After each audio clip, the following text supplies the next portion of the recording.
সালাতের একটা নাম হলো ঈমান। সালাতের একটা নাম হলো কি? ঈমান। আপনি চিন্তা করছেন, আল্লাহ তাআলা বলে যে ওমা কানাল্লাহু লিইউযিআ ঈমান।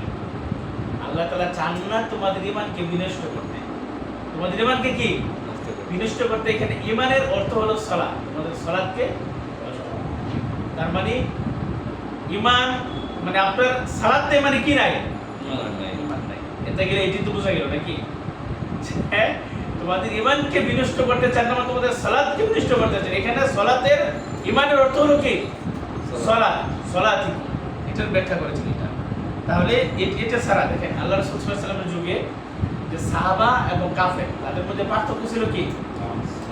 বাইনাল কুফরি ওয়াল ঈমান। ঈমান এবং কুফরের মধ্যে পার্থক্য ছিল সালাত, নামাজ। যে নামাজ পড়তো সে কি? ঈমানদার।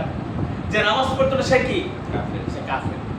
এখন বর্তমানে চিন্তা করেন, এই যে কোটি কোটি মুসলমান নামে শতকরা কতজন সালাত আদায় করে, অথচ দেখেন তার শারীরিক সুস্থতা আছে, তার ঘর আছে, বাড়ি আছে, সুন্দর জীবন যাপন করতেছে, কিন্তু যে আল্লাহ তাআলা তাকে সৃষ্টি করছে, যে আল্লাহ তাআলা তাকে সম্পদ দিছে, যে আল্লাহ তাআলা তাকে আরাম আয়েশে চলার মতো সুযোগ দিছে, তাকে সুস্থতা দান করছে, তাকে সন্তানাদি দান করছে, কিন্তু সে আল্লাহ তাআলাকে কি করছে?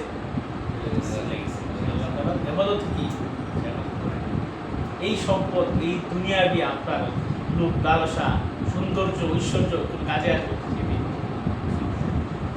এই জন্য আমরা যারা বলি যে নামাজ না পড়লে আমার কি আছে? ঈমান আছে। তাহলে আজকে আপনারা কি বলেন যে নামাজ না পড়ে তার কি ঈমান আছে? না। যে মুসলিম থাকতে পারে, প্রকৃতপক্ষে তার কি ঈমান নেই। এই জন্য সালাতটা কি খুবই গুরুত্বপূর্ণ একটা বিষয়। এই জন্য আমরা কি কখনোই সালাত কি করবো না, ইনশাআল্লাহ মিস করবো না, ইনশাআল্লাহ।